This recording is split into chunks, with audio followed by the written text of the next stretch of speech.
Mana biz bog'ga qulupni ekkanmiz.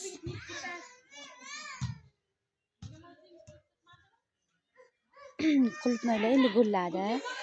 Bundan biz ko'chatlar ham tayyorlaymiz. Anchagina ko'chat chiqadi.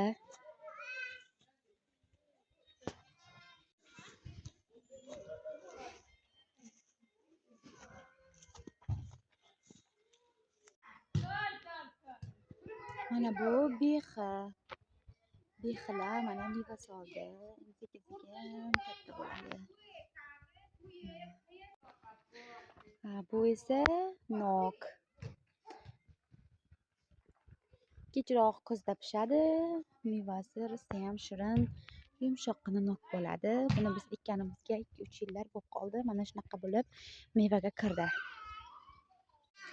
Bu Samarqand gilos juda ham katta bo'lib ketdi. Kichkina edi.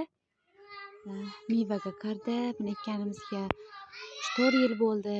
Mana bu yil ancha kattalashibdi.